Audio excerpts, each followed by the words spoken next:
Hello my beautiful friend and welcome back to another daily video. Today I have two small topics for you. Let's immediately dive in. The first one here is by IGN, written by Tom Phillips. The Witcher 3 secret expansion rumors swirl after CD Projekt hints at new content, which is interesting. I love Witcher 3. I played it on PlayStation back in the day as it released, and now I'm playing it on my Steam Deck again because it's just an awesome game. Oh my god, I love it so much. Witcher 3 maker CD Projekt has a secret new expansion for its beloved role-playing game in the works, various reports have suggested.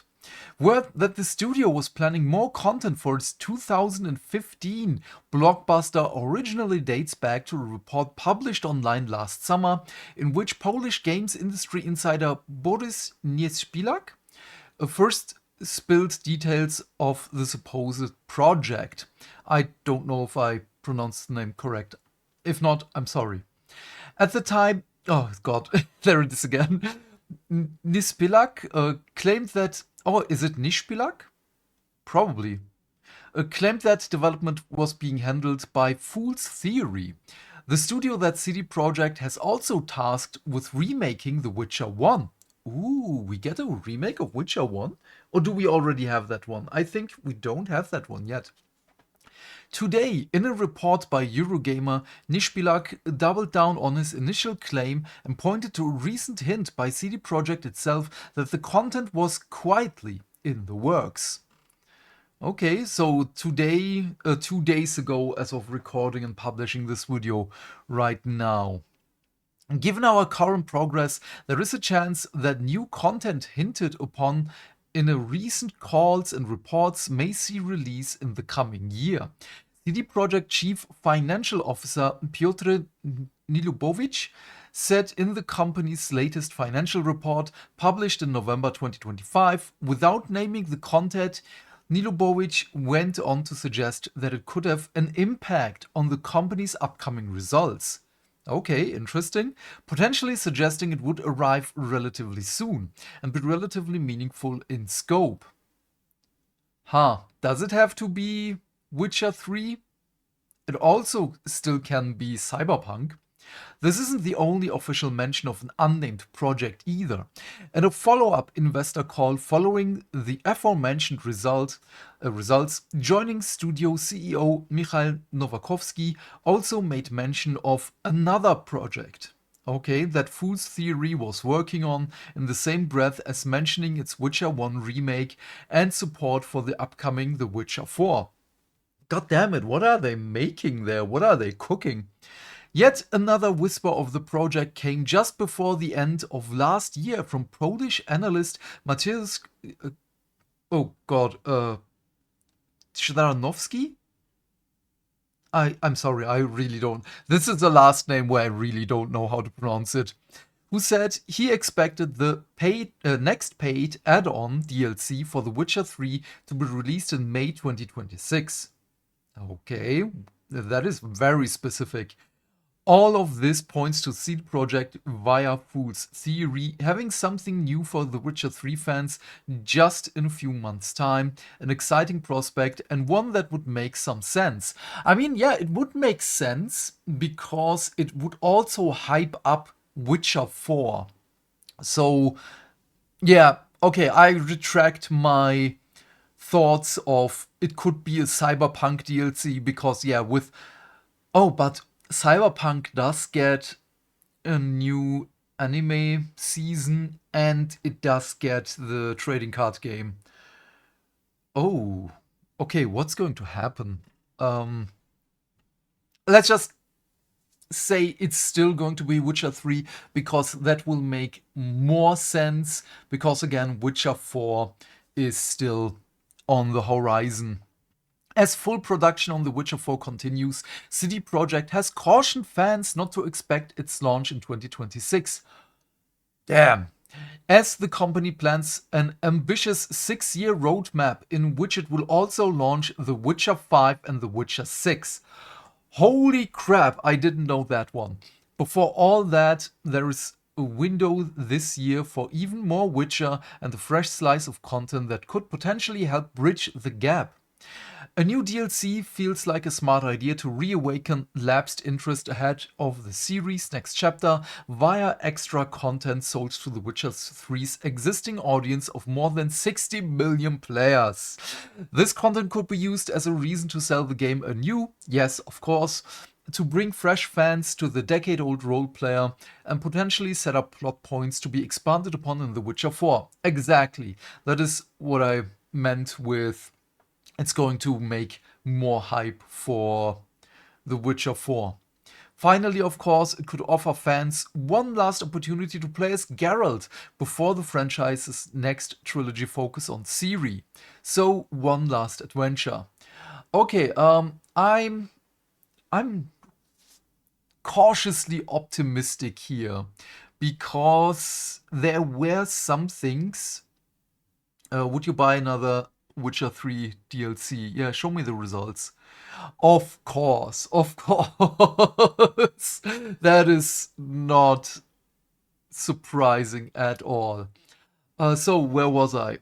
I already forgot. God damn it. ADHD and so on. Which I'm still not diagnosed, but it's on the way. Maybe I will remember after the next article, because that one is by Automaton, written by no one? By Automaton West? I don't know how this one will count, but yeah. But also, as always, you will find both articles in the description box down below. This is an older article. I haven't seen this one before, but I really do like it because it shows that Capcom has learned its lesson after Monster Hunter Wilds. Capcom gave Pragmata an early Steam demo to make sure the full release runs smoothly across a wide range of PCs. We asked the developers about their optimization efforts. Pragmata producer Naoto Oyama and director Cho Yong-hee talk about the game's newly released Steam demo and Switch 2 port. And I do love the demo. It is freaking fantastic. During the Game Awards 2025, Capcom announced that its new sci-fi action game Pragmata will finally be launching on April 24th, 2026. The announcement was coupled with the release of a free demo version on Steam. In a subsequent joint media interview attended by Automaton Japan, Pragmata's producer Naoto Oyama and director Cho Yong-hee gave some insights about why the team decided to release a PC demo early on and how the newly announced Switch 2 edition is coming along. With this one, I am really excited because will this look like crap just like Assassin's Creed Shadows on the Switch 2? And is this going to be a game keycard, or is it just really going to be on the cartridge? That is going to be a big question here. According to the developers, the newly released demo is separate from Pragmata's main story, but it uses one of the main stages of the game. The boss fight arena? Maybe? The progression and enemy placements are also somewhat different compared to the show floor builds showcased by Capcom so far, given Pragmata's unusual mix of hack and shooting gameplay. Which is so much fun. Oh my god, it is so much fun. Which is a bit hard to picture until you actually try it. Yes, absolutely, 100%. The goal of the demo is to let players see what it's all about early on. The developers have also snuck in some surprises that will make the demo fun even on the second playthrough. Yes, because you do get a new weapon on the second playthrough, and depending on how you play the game, you get a different picture at the end. The demo, not the game. Additionally, Oyama notes that because PC environments vary so widely, making individual adjustments for Steam is extremely difficult. That's why he wants players to try the Steam version ahead of time so that his team can thoroughly optimize the game and release it in its best state possible. Yes, it's also their first chance to test proper mouse and keyboard controls with players around the world. Yes, this is exactly the reason why I always say that the Steam machine is going to be awesome, why I love the Steam Deck, and why I really do like console games, because developers can focus on the performance of these systems as they are really just the same throughout their life. Yes, drivers will be updated and so on, but everyone has still the same drivers. And this is not the same thing on PC. When I say I have a AMD Radeon 7900 XTX, which one? There are a couple of them out on the market. And then there are so many AMD GPUs out there. And all of them have multiple iterations. All of them have different drivers and so on and so on. And then the motherboard and then the OS that you're running, which for most part is probably still Windows 11, which again I'm going to change in the near future, whenever the Steam machine is coming out and whenever I find a video editing tool. So yeah, I can edit on Linux and am not trapped on Windows anymore. But yeah, that is still a big thing. And yeah, there is so much. And then even, oh my god, Windows. Which update do you have? What is the update of your Defender? And so on. There are so many things that can screw you on PC.